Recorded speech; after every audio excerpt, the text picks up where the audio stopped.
वासुदेवाय Om Namo Bhagavate Vasudevaya. Om Namo Bhagavate Vasudevaya.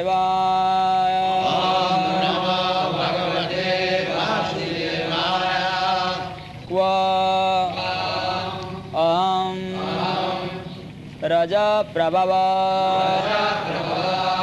Isha Tama Adhike Asmin Kvam Raja Prabhavat Isha Tamodhikesmin Aham Raja Prabhava Isha Tamodhikesmin. Jata Sura Itara Kule Itarakule Kva Tava Anukampa Jata Sure Tarakule Kvatava Anukampa Jata Itarakule Anukampa. Na Brahmano Na tu Bhavasya Na Vai Ramaya Na Brahmano Na tu Bhavasya Na Vai Ramaya Brahmana tu bhavasya navairamaya. Yat Yat Me Arpita Arpita Sirasi Sirasi Padmakara Padmakara Prasada Prasada Yanmera Pita Sirasi Padmakara Prasada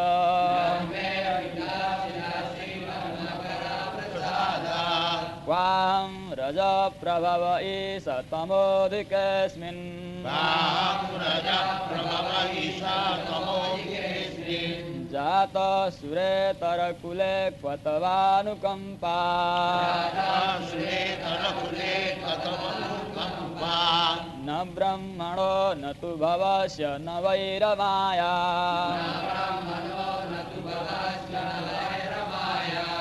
Yanmera Pita Sirasi Padmakara Prasada Shirasi Padmakara Prasada.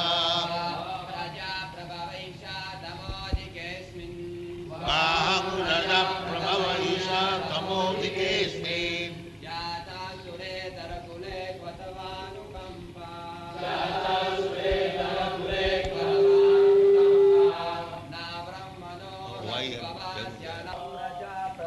Isha Tamodhikesmin.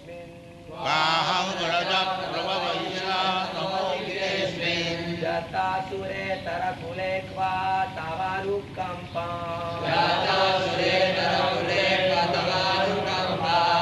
Brahmano Natu Bhavasya Naveramaya Na Brahmana na tu bhavasya navairamaya.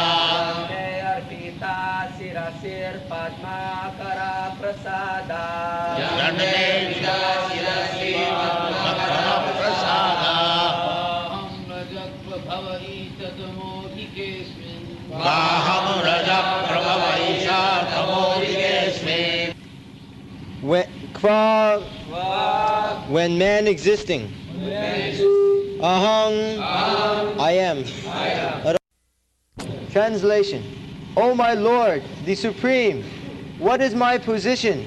Because I am born in a family which is full with the modes of material hellish qualities, of passion and ignorance.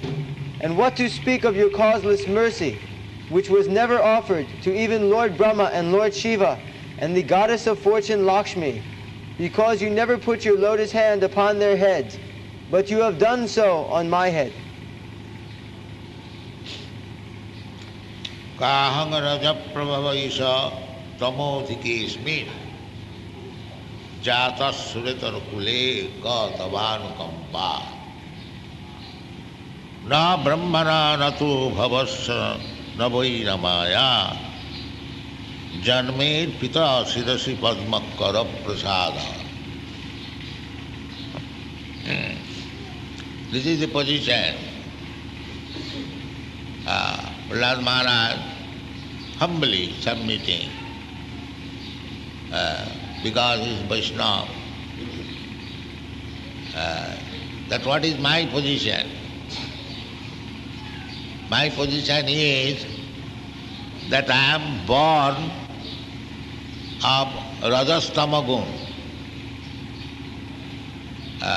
This birth takes place according to quality we acquire. Just like I was rebuking that toilet. This is so nasty, tamagun. And if I have no response to such tamagun place, that means I am also of that quality. Just like fire and fire, there is no reaction. But in fire and water, there is reaction. Between fire and fire, there is no reaction. But fire and water, there is reaction. Similarly, Satagun, there is no reaction. Tamagun, there is no reaction. It is, in English, it is called incompatible. When different qualities, there is reaction, chemical reaction, acid and alkali. Acid and acid you mix, there is no reaction. But acid and alkali, if you mix, there is reaction. The karanam gunasangayasa sadasat janmajonishu. If one is developing tamagun, then if he becomes a pig next life, there is no reaction. He will be very glad that I am pig, I am dog. There is no reaction. But if one is Satagun, then he cannot tolerate. Immediately obnoxious, such a nasty condition. I am very sorry, there was no reaction in such nasty toilet room. And you are getting sacred thread, the quality of Brahmana or Sadhguru. It is very regrettable. Nobody reacted. So, this is the position that unless we taturajastamo bhava kamalo bhadayasthati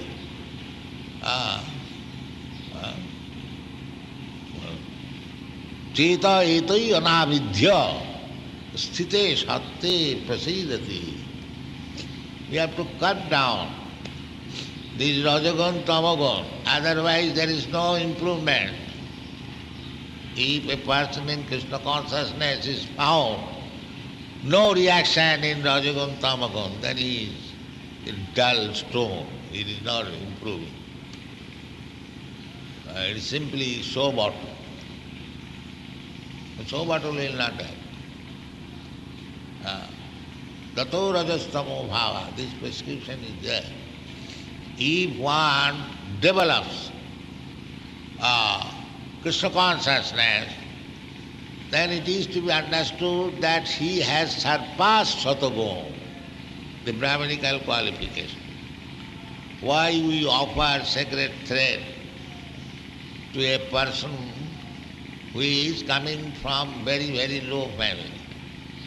Because it is to be understood by chanting Hare Krishna mantra, by following the regulative principle, he has already come to the platform of Satagun.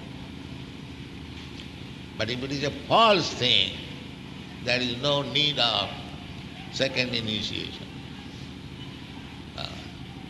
There must be, one must come.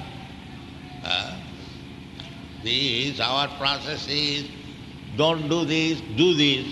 Chant Hare Krishna mantra 16 rounds, and don't do this, no illicit sex, no meat eating. That means he is becoming purified. He is becoming purified from the rotten condition of Rajagun and Tamagun.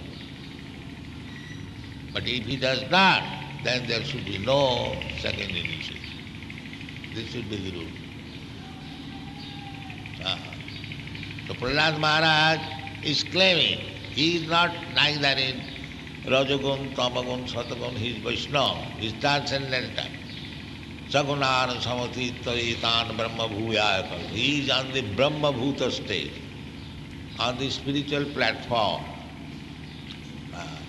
Otherwise, how Krishna touch him? Krishna is Param Pavitra. Param Brahma, Param Dhama, Pavitram, Paramam Bhava. He cannot touch a Rajastama Bhava. No, that is not possible. When Lord Nrsimhadev touched his head, either by his touching he is already purified, or because he is purified, therefore Lord touched his head. This is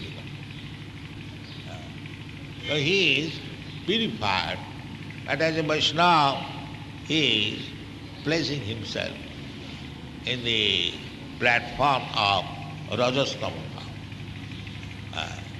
There is a whole world, at least in this age, Kali Yuga, these two qualities, mostly Tamagun and little Rajagun, but no Satagun. No Satagun. Therefore, people cannot understand what is Krishna consciousness. They cannot understand. Rajastama bhava. Cheta eta is anavidya. Therefore, we have to purify ourselves. The prescription is there. Very simple thing. To become purified.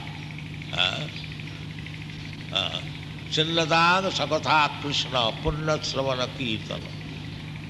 If we simply receive all these mantras, the Srimad Bhagavatam and Bhagavad Gita, all these slokas, they are all mantras. Just like as good as Hare Krishna mantra.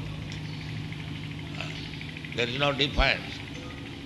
So if we hear, that is the prescription given by Chaitanya Mahaprabhu, and we are trying to introduce this. Or so many centers, we are inviting people in so many ways so that they can hear. This class is meant for that. It is not that everyone will understand each word, but simply if he hears, it will be beneficial. The mantra. Simply if one hears Hare Krishna mantra chanting, he will be purified. If he hears this mantra, a verse from Bhagavad Gita, a verse from Srimad Bhagavatam, attentively, even he does not understand the meaning, the purport, still he will get benefit. That is the way. So we must hear. Prahlad Maharaj is saying, Raja Prabhava, my dear Lord, Isha, this body, I have got this body from father and mother. They belong to the low grade family. Suretara, Sura Itara. Sura means high class family, demigod, Brahman, that is called Sura. And Itara means low grade. So Suretara Kuru. Because I am born, because everything is being done very perfectly by the laws of material nature. Prakriti kriyamanani gunai karavani sarva. Prakriti, nature is working. If you develop a kind of quality, there are three qualities, Satagun, Rajagun, Tamagun. So if you develop Satagun, then your body gradually will be satagunized, satagun, the goodness, the body will be purified and become good. Good, bad and biomedia, three kinds. So, that is the process. Krishna consciousness movement means everything is being gradually developed into goodness. And at last, to surpass goodness, here in this material world, the goodness may be contaminated with the other qualities. But in the spiritual world, it is so good, it is called Shuddha Sattva. There is no contamination, there is no tinge of Rajaguna and Tamaguna. That is spiritual quality. So Krishna consciousness can be possible in perfectness when we are above the quality of goodness. Above. Sagunan samatitaitan brahma bhuyayakal. One who has surpassed the three qualities and has come to the spiritual platform, then it is called Chinmaya. Chit means spiritual, and Maya, this word, Mayat Pratyaya, these are used when it is in great extent, in large quantity. That is Mayat. And Vikarat. Vikar means transform. That's like gold. Pure gold, you transform into a finger ring. This is also gold. This is called Vikarat. Gold has become now a ring. And another meaning is that suppose it is made of iron or other base metal, but it is covered with gold, large quantity. That is called Udikart, because the quantity of gold is there. That is not all gold, but there is gold covered. So in two meanings, the Mayat Pratyaya is there. So similarly, Chinmaya. Chinmaya means if you cultivate spiritual knowledge in large quantity, then your body is no more material. It is spiritualized. Chinmaya. Therefore, great saintly person's body after demise, it is not burned. It is buried, samadhi, because it is Chinmaya. So, Udikarte, Mayat Pratyaya, and Vikararte. So, a Vaishnava, his body is Chinmaya. It's Chinmaya body. So, Prahlad Maharaj says that my body is in large quantity this Rajagun, Tamagun. So, it is not possible for me to approach you, my Lord, because you are Shuddha Sattva and I am in the material contamination. How it is possible that you shall touch my head? It is simply your causeless mercy. This is appreciation. Otherwise, how it is possible? You cannot touch this nasty quality of Rajagun, Tamagun. My body is made by my father and mother. They belong to the nasty Rajagun, Tamagun quality. So it is not possible that you will touch my body, but you have done it. You have placed your lotus hand on my head. It is simply your causeless mercy. Otherwise, I am not fit for this.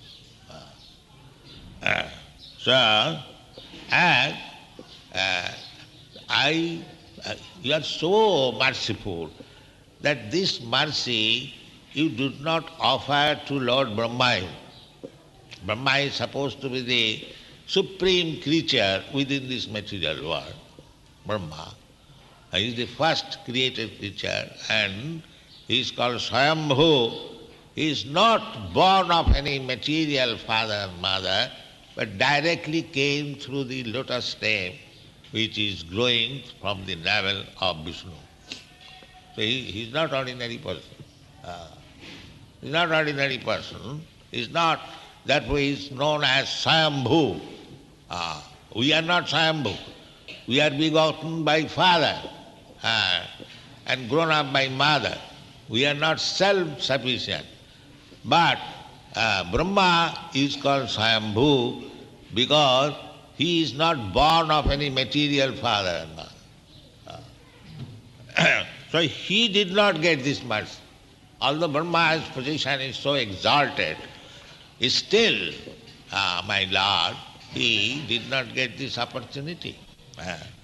Na brahmana natu bhavasya. Bhava means Lord Shiva. Lord Shiva's position is also very exalted, more than Brahma. Lord Shiva is in between Lord Vishnu and living entity. We are living entity. So Lord Shiva is not ordinary living entity. Brahma is ordinary living entity, but very pious, exalted. Lord Shiva is more than Brahma. So he also could not get this mercy. Navai Ramaya. Ramaya means Lakshmi, the goddess of fortune. He always remains with Narayan. Her position is more than Lord Brahma, Lord Shiva. She is Narayan in a different energy only. Radha Krishna Pranaya Vikriti Alladini Shakti. She is the manifestation of the pleasure potency of the Lord. The Lord has got unlimited potencies. Parasa Shakti Vibhudayasvate. So, one of the potency is Radharani or Lakshmi or Sita. They are equal. There is no difference. Radha Krishna Pranaya Vrikiti Alladini Shakti Rasma. These loving affairs between Radharani and Krishna or Narayan and Lakshmi or Sita or Ram, they are both of them the same. The one is potency, another is potent. That is the difference. Potent and potency. So such Rama, the goddess of fortune, she also could not get this compassionate mercy or causeless mercy. So he is feeling proud that you are so affectionate to your devotee. Therefore Lord's name is Bhakta-vatsa. He can offer to his bhakta any position, more than himself. Just like Mother Jasoda, she is bhakta, and Lord has given her the position for punishing him. There Mother Jasoda is threatening Krishna that Krishna, you are very naughty, now I shall bind you. The Krishna, out of being afraid, was crying.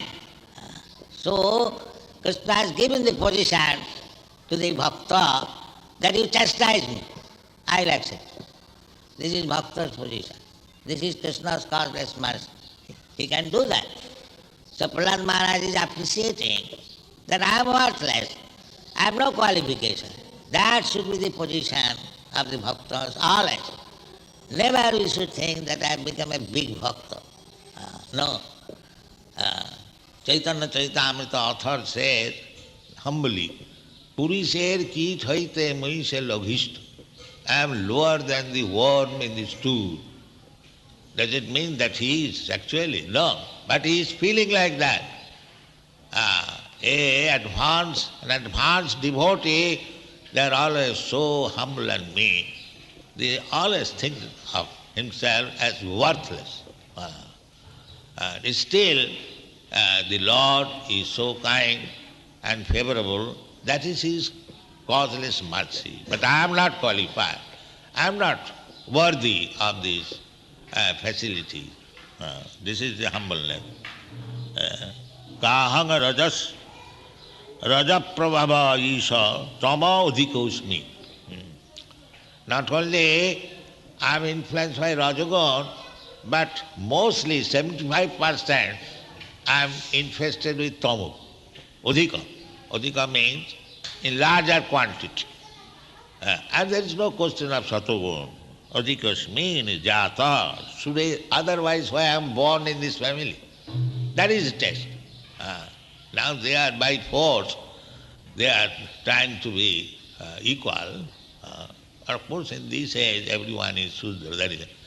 Otherwise, low born means this differentiation of different low qualities. By nature, it will give. I have several times explained that as you infect a certain type of contaminous disease, you get that, you suffer from that.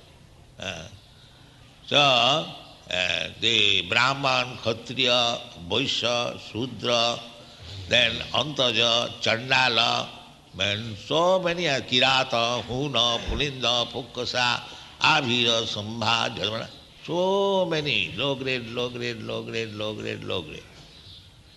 They know why this low grade birth. That is due to this. Karanam guna sangasya, the Bhagavad Gita. It is due to our association with low grade qualities. Therefore, the human life should be very cautious that we may not be contaminated by low grade qualities.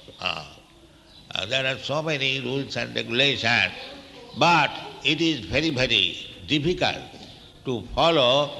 Therefore, Chaitanya Mahaprabhu has recommended just to remain purified, chant Hare Krishna, Hare Rama, Hare Rama, Hare Rama, Kevalam, Kalau Nastiva. You cannot, otherwise you cannot purify. So, Kirtanya Sada Hare, we should always chant Hare Krishna mantra. Then we will gradually be spiritualized, chinma, spiritualized. Then our life will be successful. Thank you very much.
Hare Krishna. It's a very wonderful lecture by Srila Prabhupada there. It's a lecture I'm quite familiar with.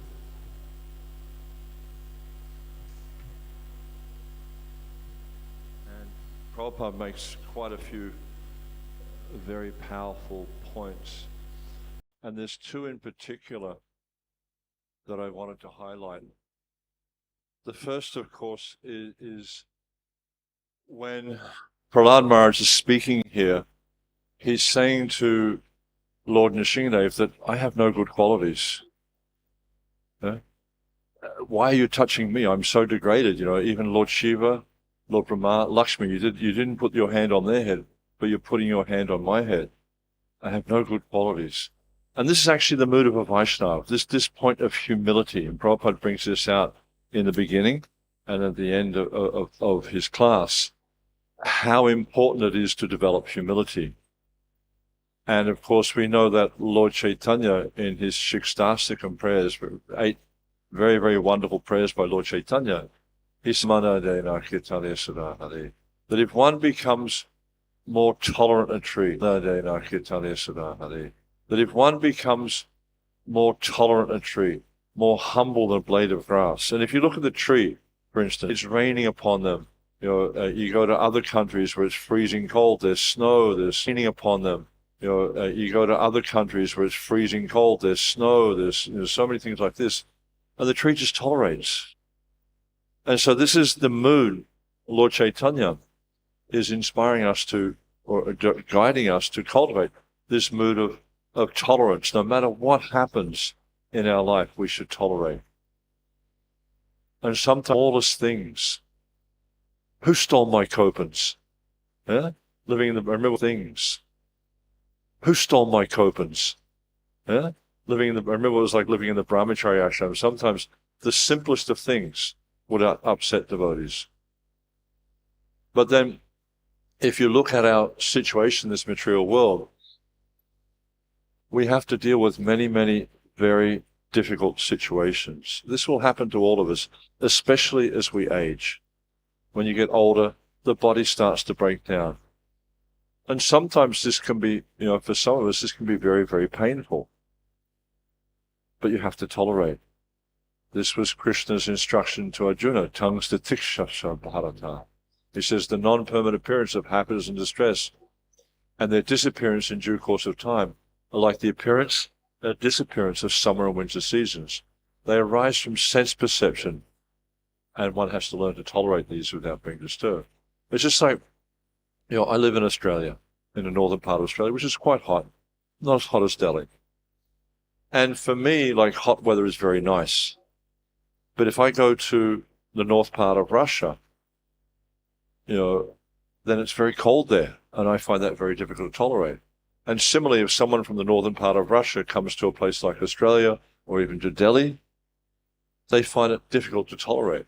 Why? Because of the senses. Because their senses are influenced by particular modes of nature, therefore they perceive the same thing differently. So Krishna is explaining this point, Lord Chaitanya is explaining this point. We need to learn to tolerate whatever the material world may throw at us. And then he says also to become humble like the blade of grass. And we see the situation with grass is it gets trampled on all the time, doesn't protest. And interesting enough, Uddhava, in his prayers, he was saying how he just wanted to become a blade of grass. Why? So the resident in Vrindavan, so the residents of Vrindavan would walk on him, and he would always be getting the dust of their lotus feet. This is a humble Vaishnava. And we see there's so many examples of humble Vaishnavas in our Gaudiya Vaishnava history. Even we can take the example of Srila Prabhupada. Many, many stories where he demonstrated, or we can observe his humility. A story in his early life when he was at Scottish Churches College. One of his teachers was criticizing the Vedic concept of karma. And he's saying, where is the witness? Because you say, he was an intelligent man, obviously he understood there needed to be a witness in order to, for something like karma to actually function. Someone had to witness the activity and then give the due result of one's activity.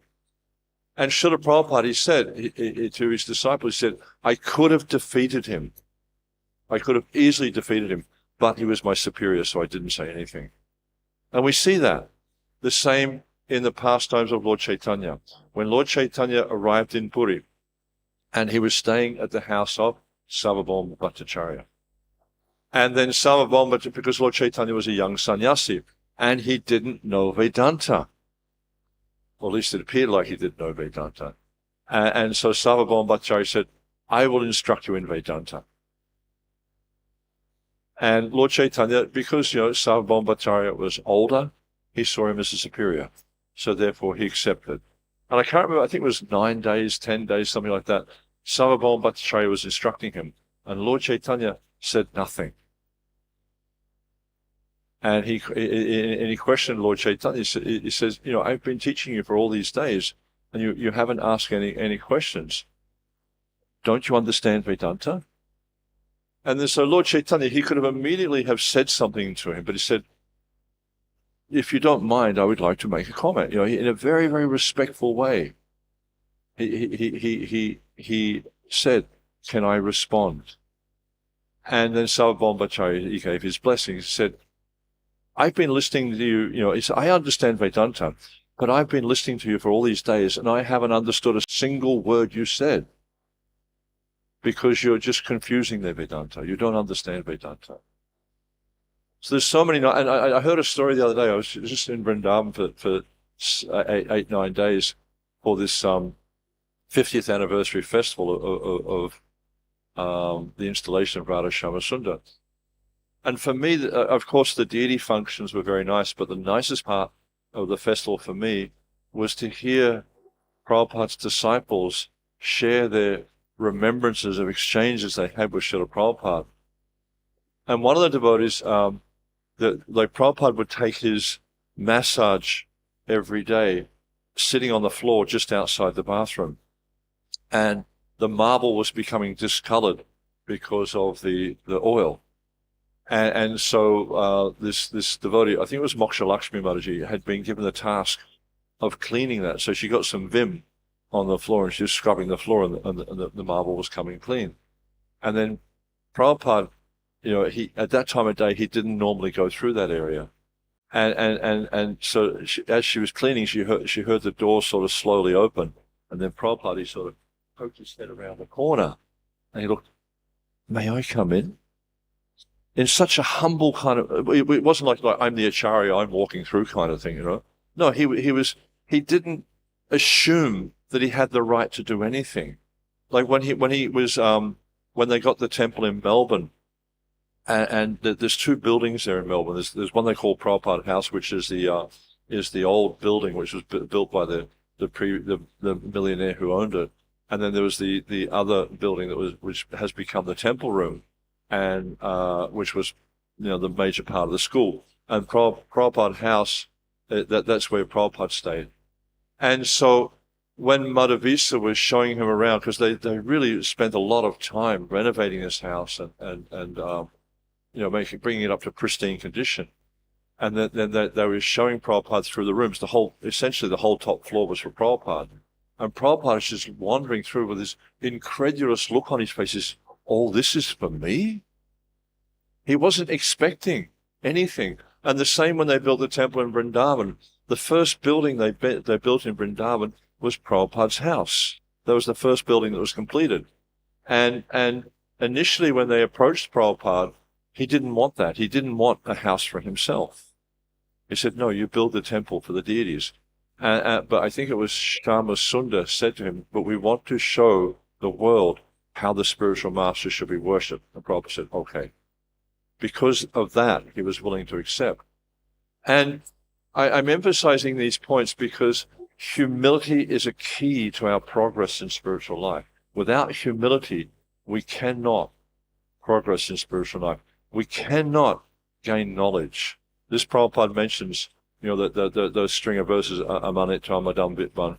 Prabhupada in the purport there, he breaks down each one of the different qualities there.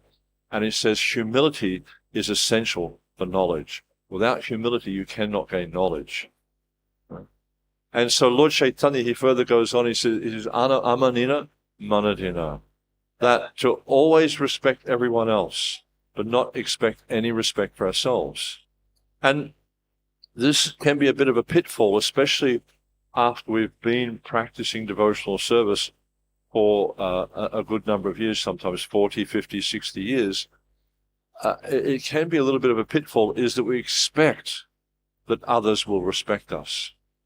So we have to be very, very careful to understand my position. I'm lower than a blade of grass. I need to become more tolerant than the tree. And in this position, as Lord Chaitanya explains, then one can chant the holy name of the Lord constantly. And this is actually the goal of our practice of devotional service, is this Kirtaniya Sadahari, to always be chanting the Lord's holy name, because this is the Yoga Dharma.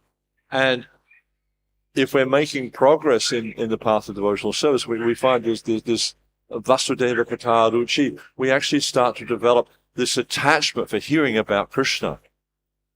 This is a symptom of our anarthas becoming purified, of our becoming more advanced in devotional service, is our attachment for hearing about Krishna, our attachment for speaking about Krishna becomes deeper and deeper.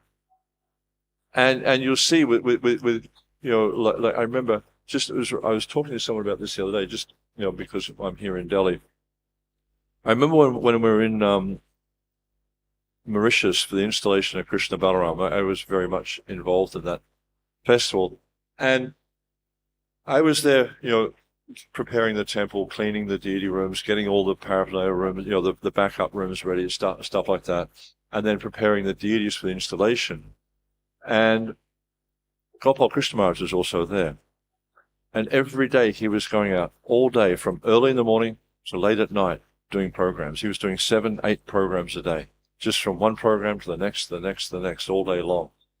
And to me, it helped me to understand the attachment he has for chanting the holy name, or for glorifying Krishna.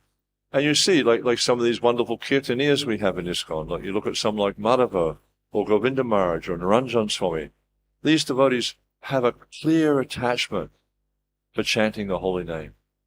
They become so absorbed in the chanting of the holy name. And this is the goal of our practice, is to develop this attachment for hearing and chanting about Krishna. Now, another important point that this class really focuses in on, and I'll give you a bit of the backstory, why Prabhupada spoke about this in class. Prabhupada was on a morning walk that morning. This is not recorded, but I heard from devotees who were present there. Prabhupada was on a morning walk in Mayapur. And you know where the Samadhi is now? There was a ring road there that goes around that Samadhi area. And I think at that point they were building the boundary wall rooms, which were going to be rooms for the devotees when they came for the festival. And so there was some workers' cottages there. And just, about, where the gate is near Sujatendriya's shop, because I remember before the Samadhi was complete, these workers' cottages or rooms were still there. There was a door, like a metal-clad door, and you open the door, and there's a row, I can't remember, there's 3 or 4 toilets on the right-hand side. And so Srila Prabhupada was out on his morning walk, and he stopped in front of this door. Obviously, he could smell something. He said, "Oh, what is this?" And he took his cane, and he pushed open the door. And he saw these toilets were overflowing. There was stool, urine, just overflowing. Prabhupada became visibly upset. He was very, very upset. And Jayapataka Maharaj was there. He was one of the managers, and Prabhupada started to chastise him. And just as he was chastising the managers there, Achyutananda, because at that time Achyutananda and Jayapataka Maharaj were managing Mayapur, Achyutananda turned up, offered his obeisances to Prabhupada. And then Prabhupada turned and he started to address him. And he said, "This is in the mode of ignorance, and because you're in the mode of ignorance, you do nothing." And this is the same point that Prabhupada brings out in the class about this when something is in the mode of ignorance and we experience something in the mode of ignorance, what do? Nothing, because we're comfortable. Just like we've all been to Vrindavan, yeah? Have you ever seen the pigs lying in the gutters? They love it. You try to take them out and they'll go straight back into it. Or you take a worm, you get a worm, like sometimes in various types of stool, you see worms, they live in the stool. If you take that worm out from the stool and put him beside the stool, he'll climb back into it. Why?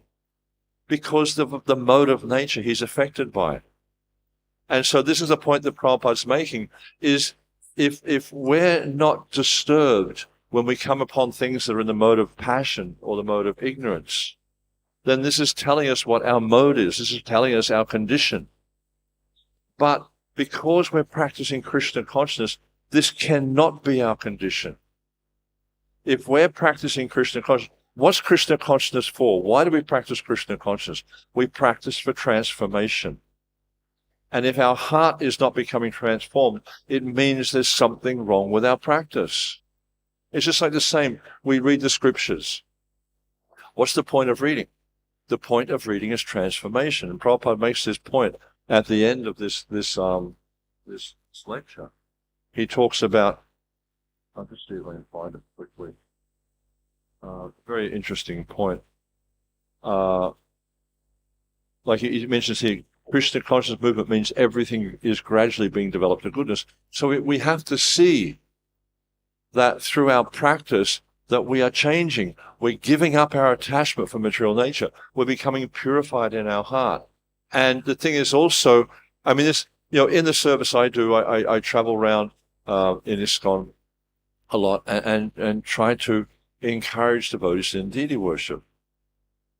And one of the very, very important elements of deity worship is purity or cleanliness. And you'll often hear devotees saying, oh, so-and-so's a very, very advanced devotee. But then you look at their deity worship and all their paraphernalia is dirty. So there's an inconsistency there. Because if the heart is pure, one time Prabhupada was at Kumbh Mela and he turned to Jamuna. Jamuna was a very, very dear disciple of Prabhupada. He actually told some devotees that Jamuna was on the level of Parma, very, very advanced devotee. Shruti Kirti was telling a story the other day, just to give an idea of how advanced she was. Prabhupada had asked Shruti Kirti, because this is when Prabhupada was in his final days in 1977, and he wasn't eating at all. And he said to Shruti Kirti, I want you to cook me some upma, because if you cook for me, I might feel some appetite. Because he had great affection for Shruti Kirti. And then so Shruti Kirti went to the kitchen to cook the upma. Jamuna was there. And Jamuna asked Shruti Kirti, or Shruti Kirti said to Jamuna that Prabhupada wants some upma. And Jamuna said, I'll start cooking straight away. And then Shruti Kirti said, Jamuna, no, Prabhupada wants me to cook it. And then so what was Jamuna's reaction? Not thinking, but I want it. No. Immediately she said, what do you need? Immediately she, because she was just so focused on serving Prabhupada, whether she was doing the service directly or serving the person who was doing the service, she didn't mind as long as she was serving. This is a symptom of her advancement. And we can understand everything by the lakshana, by the symptoms. You can understand that you're progressing in devotional service by the symptoms. Are you giving up your material attachments? If you're giving up material attachments, this is a symptom. We're advancing. This is a science. It's not just some sentimental practice. It's a science. And with any science, it's just like, how do you understand the water is about to boil? How can you understand that? You put a thermometer in the water, and you'll see the symptom. The thermometer goes up. When it hits 100 degrees Celsius, the water will boil. Same with milk. It has its boiling point. But another thing with milk is you'll see as the milk boils, just before it boils, it starts to curl up at the edge of the pot. And that goes around, right? And you watch it. And as soon as the ring touches, it boils immediately. Symptoms. Everything in science, there's symptoms. And because this is a spiritual science, you'll see everything we do, there's symptoms. There's a very interesting book by Vishwanath Chakravarti Thakur called the Madhurya Kadambini. And in there, he describes the symptoms of all the different stages of advancement in devotional service.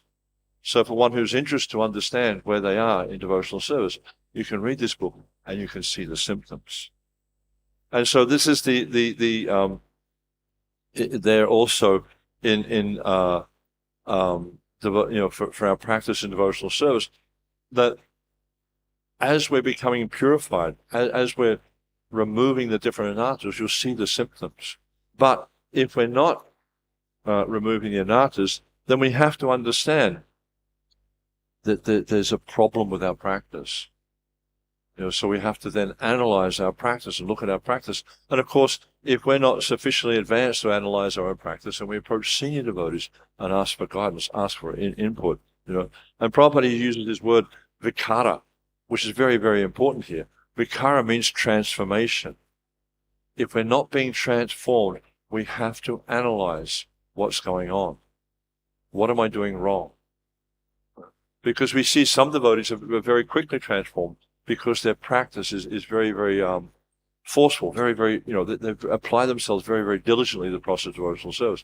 So Prabhupada, for me, this is a really, really important point here, is about this point of cleanliness. If we're not demonstrating personal purity, it means there's something wrong with our practice. And it doesn't just mean that inside my room's all clean and I throw all the rubbish out the door outside, because then it means outside is clean. Like sometimes I see some temples on the altar, when the pujaris are sweeping the floor, they'll sweep everything to the front, of the altar, just the front, expecting that somebody else is going to clean it up. But Krishna standing there on the altar, he's looking, he's seeing all that rubbish. We need to understand also that the deity is not a statue. The deity is directly Krishna. There's that verse, Pratima nahi tumi sakshat prajantanandana. My dear Lord, you're not a statue. You're directly the son of Nandaraj Krishna. This is also a symptom of our heart becoming purified, is that we start to understand the transcendental nature. We start to understand the transcendental philosophy, because we can never understand Krishna. That is not possible, because we are limited. Krishna is unlimited. The limited cannot understand the unlimited. And we see there's many examples of great Vaishnavas, such as Kunti Devi, Bhishma, Uddhava, and even we see here Prahlad. He's saying the same thing, is I cannot understand you. You are beyond understanding, because you are the unlimited Supreme Personality of Godhead. Even Krishna cannot understand his own nature, because he's ever expanding. And we see this wonderful pastimes like, the pastime of Aghasura. When all the cowherd boys, they walk into the mouth of Aghasura, saying, "Oh, don't worry, Krishna will save us." And then Krishna, he stands there looking at that, and he's just, it almost looks like he's bewildered. But according to our Gaudiya Vaishnava acharyas, they're saying he's not bewildered, he's just marveled at how his various energies work. He wasn't expecting that to happen. He's just like, wow, that's amazing. How these different, the Leela Shakti and all these different energies are working. He's just completely marveled by it, but he's not bewildered. So this is the nature of Krishna. We can never understand his nature fully, but we can understand to some extent the transcendental nature. And as our heart becomes purified, this becomes more and more revealed to us. And this is, Prabhupada is really emphasizing that. And he's saying here also that if we're practicing devotional service, it shouldn't be a show bottle. He uses that term. Because if it's a show bottle, it means you go through all the externals, but the internal transformation is not taking place. And this we need to analyze very carefully with ourselves. Is transformation taking place? You may not notice it day to day, but you'll see it over a period of weeks and months and years. You'll see the transformation is there. And also, we should never become complacent and think, okay, now I've made some advancement, I don't need to keep pushing. We need to constantly keep pushing. And we see, with the residents of Vrindavan, even though they're Krishna's direct personal associates, they're not thinking that, okay, I've done enough, it's good enough. No, they're always looking on how to improve their service, how to please Krishna, how to come closer to Krishna, how to make Krishna more happy. They're always looking. Mother Yasoda, she's always looking how to make the milk more sweet tasting, make the butter more sweet tasting that I'm making, so Krishna doesn't go and steal butter and yogurt from other people's houses. She's always looking how to make that. And this is the mood of the devotee. How can I constantly improve my service to Krishna? And so we should always be looking at this. And ultimately, this is leading to the purification of our heart. And and Prabhupada talks here, he uses, the various verses, Sarvanan Samatityaitana, he uses the word Chinmaya. It means like, when we become freed from the mode, when we become so much situated in sattva, the Vishuddha Sattva, that our heart is completely freed from the modes, this Sarvanan Samatityaitana Brahma Bhuyaya Kalpate, that our heart is completely freed from the influence of the modes of material nature. At this point, it's said that we're situated in this Brahman consciousness. So this is some very, very important points that Srila Prabhupada has brought out in this lecture.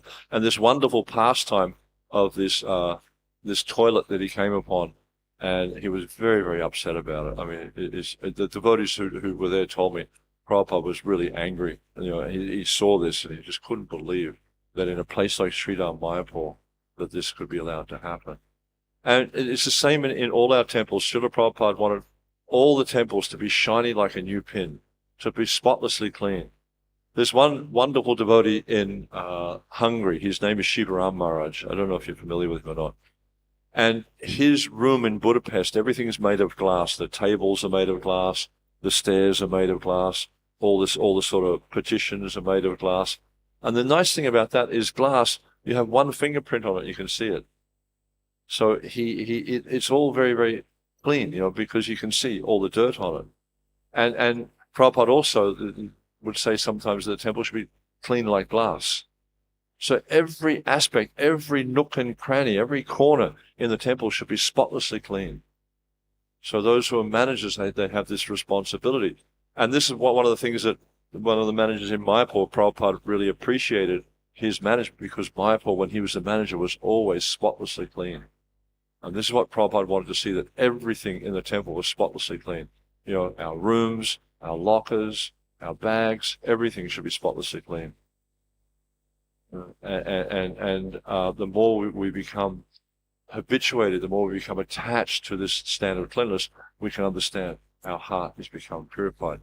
But if we're okay to live in an unclean environment, this is telling us that our heart is not pure. So we need to really focus on this. And it's something Prabhupada himself would also focus on very much. Whenever he would go to the temples, practically every time he would do an inspection. He would immediately, you can ask Shruti Kirti, whenever Prabhupada went to a temple, he said, "Bring me Mahaprasadam." And he would sample the Mahaprasadam to see what it was like. And in some places he'd say, "This dal tastes like mud." Or he was in Mexico City one time, and he said, "This Mahaprasadam is terrible." Other places he'd go, the Mahaprasadam is very good. He would also walk around the temple and look, and if the temple was not clean, he would call the managers, "Why is this not clean?" One time in Calcutta, the pujaris there, they were racing to get everything ready for Prabhupada, because they knew Prabhupada was there for the darshan. And there was just a few, like 2 or 3 flower petals on the floor on the altar. And Prabhupada leaned over and said to the pujari, "Why is it so dirty?" Like 2 or 3 flower petals. Prabhupada wanted everything spotlessly clean. So this is the duty of everyone in the temple, to ensure that everything is spotlessly clean. Okay? Thank you very much. Srila Prabhupada ki, Samaveta Bhaktivinoda ki, Jai Nitai Gaur Premanandi.